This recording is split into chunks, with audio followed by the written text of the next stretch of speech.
Oke guys, sebelum kita mulai ada baiknya dibantu like video ini, dan bagi yang baru bergabung silahkan tekan dulu tombol subscribe dan aktifkan loncengnya.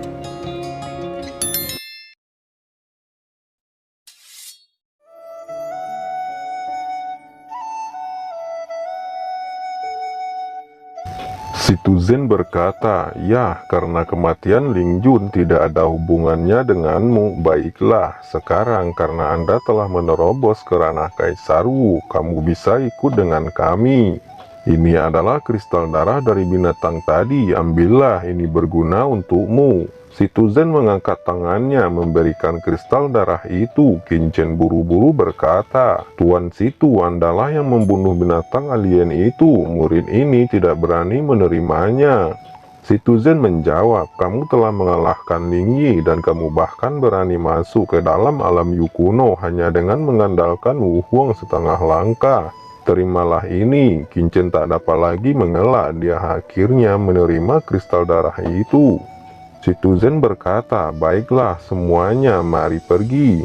Ling Jun bergumam dalam hatinya, "Qin Chen, tunggu dan lihat, Situzen tidak akan selalu dapat melindungimu." Ouyang Nana melirik Qin Chen dengan curiga dan berkata, "Saya tidak berharap Anda masih bisa bertahan hidup. Sekarang aku baru tahu mengapa paman keduaku meminta untuk menjagamu. Ternyata kamu memang memiliki bakat yang baik dan kamu juga sangat kuat." Qin Chen menjawabnya dengan ringan, "Kamu tidak datang ke sini hanya untuk memberitahuku tentang ini kan?" Ouyang Nana mendengus, "Aku di sini hanya untuk memberitahumu bahwa sekarang Ling Jun sudah mati. Ling Yuanan dan Ling Yi tidak akan pernah menyerah. Selama ada kesempatan mereka pasti akan menyerangmu. Jadi selanjutnya sebaiknya kamu selalu mengikuti Tuan Situ. Jika Tuan Situzen tidak ada, kamu bisa mengikutiku dan pastinya aku akan membuatmu tetap aman." Qin Chen tertawa secara tiba-tiba. Ouyang Nana berkata, "Apa yang kamu tertawakan?" Ouyang Nana sedikit marah. Qin Chen menjawab, "Nona, mengapa secara tiba-tiba kamu mengubah sikapmu? Apakah kamu sudah mulai suka padaku?" Qin Chen berkata sambil tersenyum, melihat ke atas dan ke bawah, dan matanya terus bergerak pada sosok anggun itu. Ouyang Nana memerah karena marah. Akhirnya dia berbalik dan pergi begitu saja. Yemo dan Yan Cidao tampak sedikit bingung. Qin Chen berkata pada mereka berdua, "Kita tidak tahu apa yang dipikirkan wanita tua itu." Kemudian Qin Chen mendatangi sudut lembah dan mulai menyerap energi kristal darah. Qin Chen bersemangat, dia memiliki perasaan bahwa selama ada cukup kristal darah untuk diserap, dia bahkan bisa menaikkan ekaristi abadi ke tingkat ke-7 dalam waktu yang sangat singkat. Setelah beristirahat untuk waktu yang lama, tim dan pavilion akhirnya terus bergerak maju. Di bawah kepimpinan Situzen, tim dan pavilion dibagi menjadi beberapa kelompok. Sebagian mencari binatang darah, sebagian lagi menetap untuk menyerap kekuatan ruang dan berkultivasi. Waktu terus berlalu, sebulan, 2 bulan. Seluruh alam Guyu tiba-tiba membuat raungan besar. Mereka terkejut dan berkata, "Apa yang telah terjadi?" Semua orang mengangkat kepala mereka dengan ngeri. Qin Chen juga melihat ke tempat di mana raungan itu berasal, dan sebuah benua yang luas muncul di depan mata semua orang. Apa yang telah terjadi? Mengapa sebuah benua tiba-tiba muncul di dunia Yu kuno ini? Tidak hanya Qin Chen, tetapi orang-orang kuat lainnya yang sedang berlatih di kejauhan alam Yu kuno juga merasakan gelombang fluktuasi ini. Dan mereka melihat benua yang luas mengambang di langit. Orang-orang Dange dengan cepat berkumpul bersama dan semua memandang Situzen. Situzen berkata, "Kalian semua ikuti aku, jangan sampai ketinggalan." Di sisi lain, sekelompok pria berpakaian hitam dan anggota Istana Misti juga menyaksikan benua ini. Hong Yan berkata, "Namun meskipun benua ini telah muncul, itu masih tersembunyi di kehampaan. Bagaimana kita bisa memasuki benua itu?" Hong Yan terkejut ketika melihat sekelompok orang berpakaian hitam ini. Masing-masing mereka mengeluarkan batu gio berwarna hitam. Kemudian batu gio itu membentuk semacam celah spasial yang terhubung langsung ke benua aneh itu.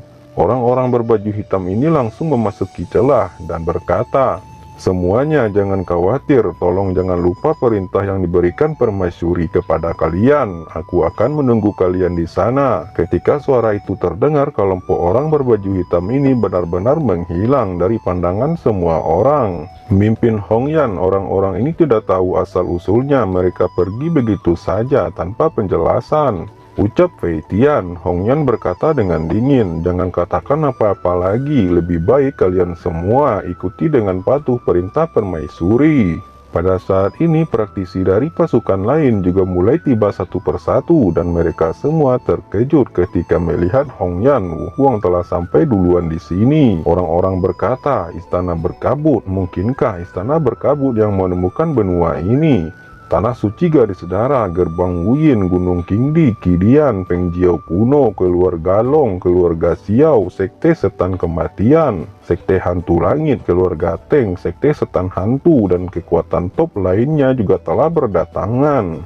Rombongan dan Papilion juga telah sampai di lokasi ini di bawah pimpinan Situzen. Setelah Papilion Pil, orang-orang dari Kekaisaran Xuan Yuan juga telah sampai. "Kaisar Hongyan, apa yang terjadi? Kenapa benua ini tiba-tiba muncul?" tanya Ge Penghui, kaisar bela diri bertubuh emas penjaga Kaisar Feilei dari Xuan Yuan. Hongyan menjawab, "Kau bertanya padaku, bagaimana aku tahu? Lalu bagaimana cara memasuki benua ini?" tanya pemimpin Tanah Suci Garis Darah. Hongyan menjawab, "Anda bertanya kepada saya, bagaimana saya tahu? Jika kaisar ini tahu cara memasuki benua ini, untuk apa saya akan menunggu di sini?" Tiba-tiba dari atas benua itu sebuah pelangi menjulur terbentang.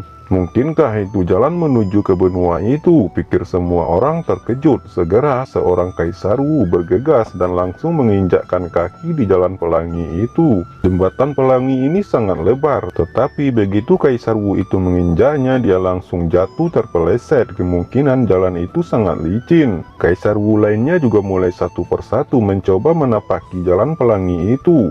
Setelah mengetahui triknya, banyak Kaisar Wu yang kuat telah melangkah jauh. Yang tersisa di lapangan hanyalah para jenius yang baru saja menerobos Kaisar Wu. "Shao Chen, orang-orang Kekaisaran Xuan Yuan ini terlalu banyak. Haruskah kita pergi sekarang?" tanya Yemo dan Yan Cidao pada Qin Chen.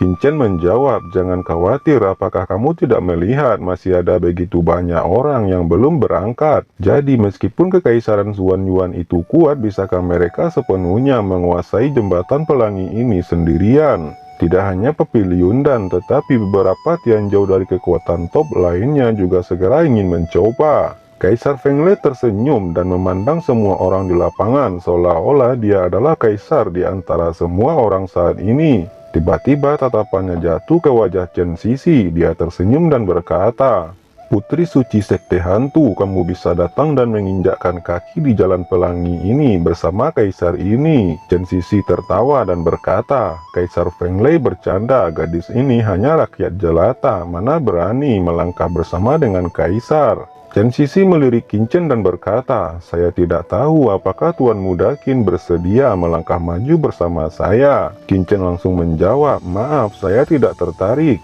Semua orang di lapangan merasa tertekan dan hampir muntah darah. Wanita cantik seperti itu berinisiatif untuk menggandengnya. Qin Chen ini malah menolaknya, mentah-mentah apakah pria ini masih normal. Di lain sisi, Kaisar Fenglei terlihat sangat marah, matanya menyipit, dan kekuatan guntur memenuhi tubuhnya. Menatap Qin Chen dengan tegas, dia meraung, "Nak, segera pergi dari sini jika ingin hidupmu selamat." Dia dihina oleh Chen Sisi, tetapi mencurahkan kemarahannya pada Qin Chen. Qin Chen membalas, "Kamu tidak memiliki etika berteriak-teriak sembarangan. Apakah kamu pikir ini adalah taman belakang rumahmu?" Qin Chen mengangkat kepalanya dan berkata dengan jijik, "Dia tidak menyebabkan masalah, tetapi itu tidak berarti bahwa dia takut akan masalah. Baiklah, kaisar ini akan memberitahu kamu apa itu penyesalan." Peng Yulei meraung, ekspresinya sangat dingin. Datang saja ke sini, ayo nak, datanglah ke kakek." Qin Chen mengaitkan tangannya, tertawa kecil dan berkata dengan jijik. Semua orang terdiam dan ketakutan. "Kaisar, biarkan bawahanmu menangkap orang ini untukmu." Zhu Tian tidak bisa menahan senyum. Dia dalam bentuk listrik bergegas langsung ke Qin Chen, mengangkat tangannya untuk menggenggam kepala Qin Chen. Xiaoyan yang berada di sebelah Qin Chen mengambil inisiatif untuk melangkah maju dan berkata, "Chen kecil, biarkan aku datang." Nyala api merah tiba-tiba membara di sekujur tubuh Xiaoyan atau Yan Qidao.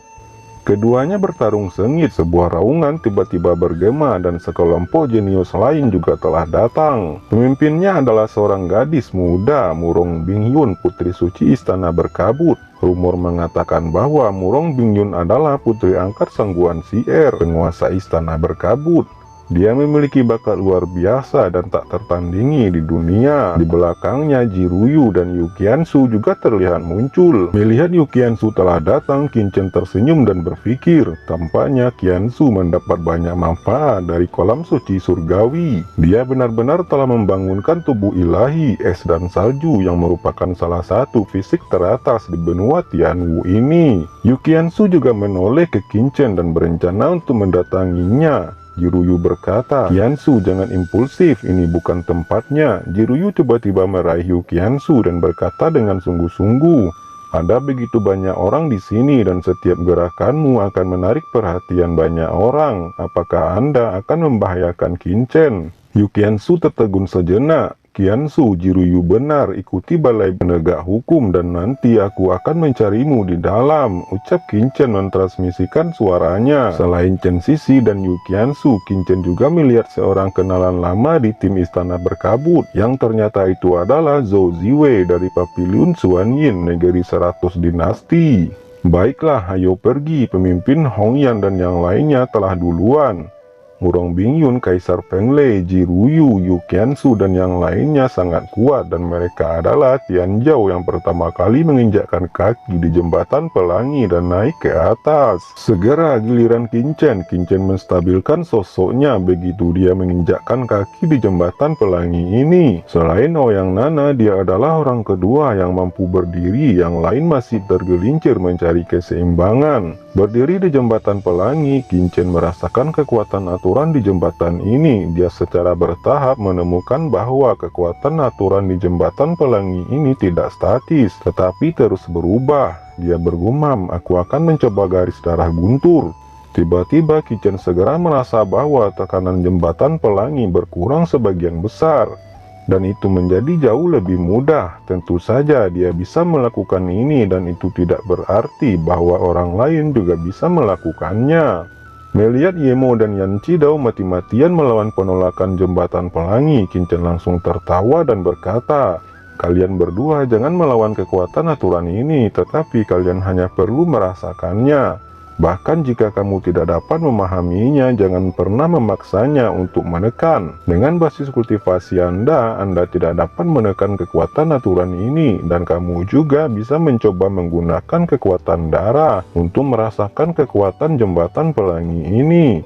Dan itu mungkin memiliki efek tertentu." Yemo dan Yan Qidao sangat mempercayai Qin Chen dan mereka langsung melepaskan kekuatan darah tanpa keraguan. "Hei, itu benar-benar bekerja," teriak kedua orang ini. Mereka bergerak maju selangkah demi selangkah, lebih cepat dari Ling Yi dan yang lainnya. "Hei, kalian berdua berangkat duluan, aku akan segera menyusul," Qin Chen berkata sambil tersenyum. Qin Chen dengan hati-hati merasakan setiap perubahan aturan di jembatan pelangi ini. Dia tidak peduli apakah dia bisa menyeberangi jembatan ini atau tidak. Yang dia pedulikan adalah berapa banyak aturan yang bisa dia pahami. Pada saat ini bahkan Kaisar Bela Diri terakhir yang melintasi jembatan pelangi ini telah menghilang di pandangannya. Setelah ribuan aturan dikuasainya, dia mulai melangkah maju selangkah demi selangkah dan bahkan dia mulai bisa berlari. Oke teman-teman, terima kasih sudah menonton. Jangan lupa like, komen, dan subscribe.